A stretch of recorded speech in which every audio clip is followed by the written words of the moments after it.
everyone, welcome back to Oversharing. Nah, Oversharing hari ini segmennya mengenai bisnis. Nah, untuk segmen bisnis hari ini aku udah ngundang salah satu wanita karir yang udah menjalani bisnisnya mengenai bukit bunga atau kerajinan yang lainnya, entah itu buat wisuda ataupun seserahan pernikahan lah ya.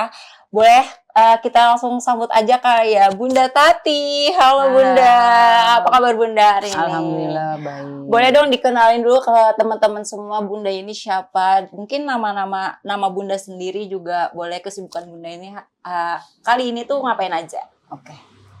Hai, aku Hartati tapi biasanya aku panggil Tatiana.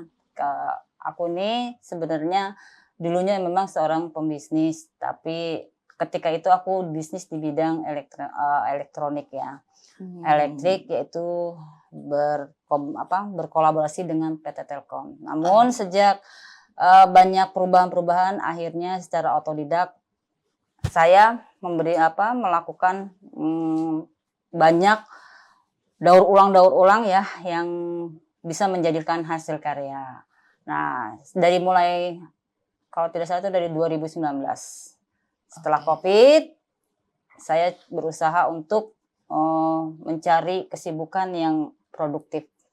Jadi awal mulanya yaitu dari bahan-bahan bekas. Mungkin dari COVID ini biar kayak waktunya terisi terus kali. Betul. Ya, biar kayak nggak, aduh ngapain jenuh gitu kali ya di rumah ya. Oke.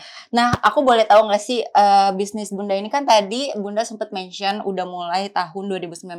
Betul. Nah, dari mulai 2019 boleh dong ceritain prosesnya gimana bisa sampai sesukses tahun 2025 ini, dan semoga nanti bisa sukses terus kayak mungkin bisa lebih besar juga. Terus juga apa sih yang bisa apa yang membuat Bunda tuh mendorong bikin bisnis kerajinan ini?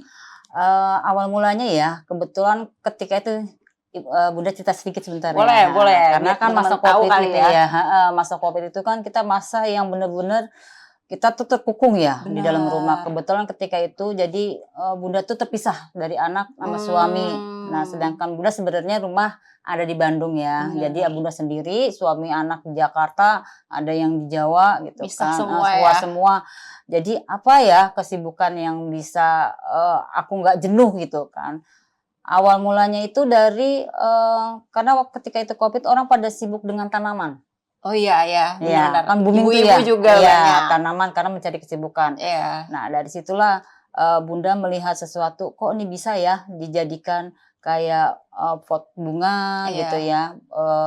Bisa dibuat dari bahan bekas ketika itu. Jadi kayak recycle ya, recycle bahan bekas. Bunda buat situ, terus itu sempat juga dilihat dari teman-teman Bunda. Nah, akhirnya hasil karya itu dibawa ke Aceh. Oh, jauh dijual juga. Dijual sama teman muda di Aceh. Katanya info mereka dianya itu bilang bisa nggak nih kalau dipromosikan nanti buat di hotel-hotel, katanya. Oh, silakan. Akhirnya Bunda kirim ke sana. Dari situ kali ya permulaannya. Permulaannya dari situ. Terus kebetulan pula nih Bunda anak ya masih usia berapa ya waktu itu dia di kelas 6 kalau nggak salah ya, di kelas 6. Di kelas 6, nah itu ada mau perpisahan gitu kan. Mau perpisahan, akhirnya sebenarnya aku ini nggak punya karakter yang namanya di bidang seni ya, maupun kerajinan lah ya. Nggak punya di bidang seni itu nggak ada. Nah, akhirnya Bunda coba untuk main di kayak Bukta ya, buku tahunan, sama kayak begini ya kita ngedit semua. Nah, mulai dari situlah Bunda mulai terinspirasi dengan buket. Nah, asal mulanya Bunda coba-coba gitu kan, dari mulai snack. Nah, akhirnya semakin lama Bunda pelajarin terus, oh begini cara begini sampai bisa menghasilkan yang kualitas yang bagus, kualitas yang bagus. Akhirnya Bunda berkolaborasi dengan pabrikasi untuk pembuatan boneka juga. Oh alah, jadi mungkin dari situ kali ya, mungkin bisnis Bunda bisa jadi sebesar ini kali ya. Nah, sampai saat ini Bunda bekerja sama dengan sekolah. Kalau untuk saat wisuda ya. Oh iya. Kalau boleh tahu di mana tuh Bunda? Kebetulan Bunda ini berkolaborasi kemitraan dengan PKP yang sering, yang setiap tahun dia continue kalau untuk wisuda dia pasti ke Bunda. Calling gitu. Bunda ya. Iya, Nah, ke produk Bunda lah maksudnya, benar, di usaha Lus Bunda. Iya, Galeri ini iya, ya. gitu. Nah, aku dengar juga kan Bunda ada kerjasama juga ya sama Universitas Negeri Jakarta Iya. buat masalah kayak mungkin selempang, terus juga mungkin buket bunga lagi, terus buat yang wisudawan di sana, itu benar nggak, Bun? Benar, kebetulan kalau untuk selempang, Bunda itu bekerjasama juga dengan untuk ini dengan apa ya, garment ya. Kebetulan memang dulu karena selama Bunda di Bandung itu, Bunda selalu cari link-link nih ya, aduh yang bisa mana yang bisa Relasi ya. karena kan kalau buket berkaitannya dengan selempang, dengan medali kan Iya. gitu kan, itu udah satu ikatan ya. Celebration makanya, lah ya. celebration. Tapi kalau untuk secara Bunda untuk ini ya, untuk selempang itu Bunda nggak jahit sendiri, cuman Bunda ini lagi ke ini. Oh ini ada yang ini baru. Cuman kalau Bunda khusus di buketnya. Nah, kadang juga sama hampers. Oh iya, buat nikahannya wedding. Iya, Seserahan. hampers ini biasanya guru-guru. Oh, buat Guru-guru. kemarin hari Ya, guru. kayak gitu Oke. bikin. Nah, kan mungkin yang selama penjualan itu pasti ada proses Bunda bikin buketnya ataupun belanja-belanja bahannya. Nah, boleh diceritain nggak sih kayak Bunda itu proses awal bikin bunganya gimana, terus dari bahan-bahannya itu dapat dari mana? Oh gitu.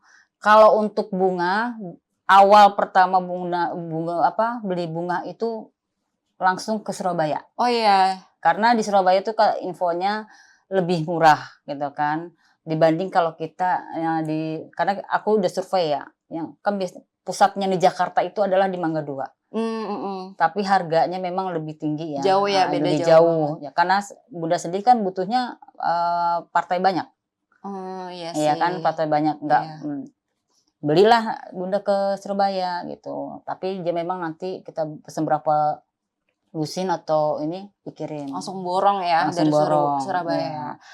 Terus nih kan selama pembelian bunga itu kan pasti kita tahu lah ya, bunga itu kayak makhluk hidup yang cepet layu lah. Betul. Nah, gimana cara Bunda tuh tetap bikin bunganya itu segar gitu biar sampai tetap kepada saat sampai di tangan konsumen tuh tetap segar gitu, tetap fresh. Oh, kalau ini tadi aku relat lagi yang masalah di Surabaya itu bunga artificial ya. Oh, artificial. Ternyata Tapi, artificial, guys. Tapi kalau untuk bunga hidup itu Bunda bekerjasama dengan di pasar Rawabelong. Oh, Rawabelong itu banyak tuh di TikTok ya. Terus ada juga satu perusahaan yang ada di daerah Pasar Rebo, itu namanya Lima Benua. Oh, aku baru tahu. Ada Lima Benua, sama dia dengan Rawabelong, cuma kalau dia itu barang-barang yang bunganya itu benar-benar dari impor.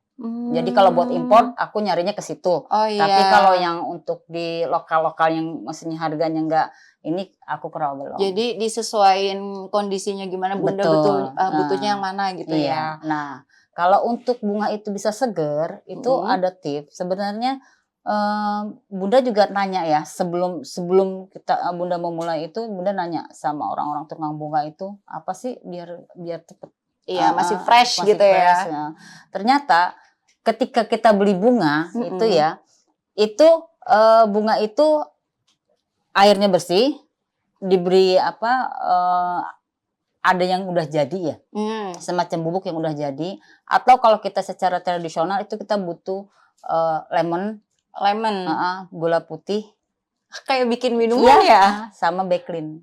Oh, itu dia yang bikin bunga itu tetap segar dan antibakteri. Duh, ini sangat insightful ya. Aku baru tahu lah kalau misalkan ternyata bikin bunga seger itu tuh kayak gitu ya. Aku kira tuh cuman kayak batang dipotong terus kayak ya udah ditaruh di pot atau di wadah di air gitu doang. Ternyata ada campurannya. Ada campurannya juga. Sendiri ya. Cuma memang kalau lebih ini lagi ya dipotong, nanti celupin lagi itu akan awet. Itu bisa nyerap ya. Bisa sampai seminggu lebih kadang. Oh iya. Oh, oke. Buat kan ini kan Bunda jualan bisnis buket ataupun kerajinan. Nah, boleh nggak sih selama penjualan atau selama bisnis Bunda berjalan ini produk apa yang paling laris gitu dan buat acara apa? Kebetulan kalau yang paling laris itu ya buket ya. Buket, udah pasti ya. Sudah pasti itu. Karena kan kalau buket itu tidak hanya di momen yang penting aja, pasti kan orang ada yang 1, 2, 3 gitu ya. Memang kalau Bunda sendiri tidak seperti orang-orang yang membuka outlet di luar, Iya. cuman hanya di rumah Kayak tapi home business aja ya. iya, karena juga Bunda sendiri mengkreasikan barang-barang yang daur ulang, kayak contoh ini kan dari ban nih. Ya kan, jadi ada manfaatnya kan gitu. Kita buat ini nih gitu. Jadi kayak iseng-iseng jadi kerajinan Iya, ya. iseng-iseng Berguna kerajinan. juga buat Terus kayak ini juga kan dari benang makram ya, tali makram. Ini bisa yang udah jadi. usang terus Bunda otak-atik sendiri kali jadi ya. itu. Nah, buat segmen selanjutnya kita bakal Bunda udah nyiapin juga barang-barang buat DIY kali ini. Mungkin kita bakal mulai DIY kali ya, bikin bucket bunga sama Bunda Tati. Boleh. Mungkin kita bisa belajar kali ya Bunda.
Nah guys, ini tadi DIY kita sama Bunda Tati yang udah tadi ditunjukin dari bulu kawat ya Bunda ya. Betul. Yang tadi kita udah tunjukin. Terus juga Bunda ini ada produk yang tadi kita sempat mention namanya bunga artificial. Iya. Mungkin bisa buat gradation apa mungkin lamaran ya Bunda ya. Iya, bisa. Yang mau apa tuh Bunda? Yang mau pada menikah. Asik. Boleh nanti sewa sama Bunda. Nah, kalau misalnya mau pesen-pesen lewat mana nih Bunda? Boleh kasih tahu ke teman-teman. Kalau pesen sebenarnya gampang aja di Luz Gallery. Kebetulan juga Bunda ada IG-nya ya. Oh iya, ada. Luz Gallery. Terus kalau mau kontak langsung BWA 081357991816. Oke, bisa ya di calling sama Bunda ya. Bisa langsung sama Bunda. Oke, aman ya berarti ya. Bunda, aman. Nah, buat last statement deh buat teman-teman di luar sana kan pasti Gen Z itu sekarang otaknya tuh pada bisnis semua ya. Betul. Boleh nggak sih dikasih insight buat Gen Z di luar sana atau teman-teman di luar sana yang mau mulai bisnis tuh harus mulai dari mana sih kayak gitu? Oke. Sebenarnya bagus ya anak-anak sekarang, anak Gen Z sekarang ya otaknya otak bisnis. Kadang juga orang tua juga kalah ya. Iya. Nah, tapi ada minusnya. Kenapa Bunda nih kasih tahu? Karena minusnya itu anak sekarang itu kurang satu, kepercayaan, Betul. kejujuran, doanya, terus ya, sama istiqomahnya. Nah, ibadahnya juga kan harus dikuatkan karena itu kan pembalance ya. Benar. Sukses tanpa doa tidak ada hasilnya. Iya, nggak ada hasilnya sama sekali ya, sama aja bohong ya. Iya, sepertinya kayak filosofi ada ngopi cangkir. Apa tuh? Ngolah pikir sambil zikir. Asik. Kayak itu. Jadi kita mengolah, berpikir apa nih yang kita harus kerjakan. Keren banget ya guys, insight dari Bunda Tati gimana usahanya bisa berkembang sebesar ini. Oke, sayang banget Kak ya Bunda ya. Pertemuan kita cuma sampai sini saja. Terima kasih banyak Bunda. Sama-sama. Buat ngasih insight ke teman-teman semua mengenai bisnis bunga ini, bucket ini. Sama-sama. Aku juga makasih buat teman-teman di luar sana yang udah nyaksiin oversharing di episode kali ini. Aku Erin dan Bunda Tati. Sampai jumpa. Sampai jumpa. Itu dong. Assalamualaikum warahmatullahi wabarakatuh.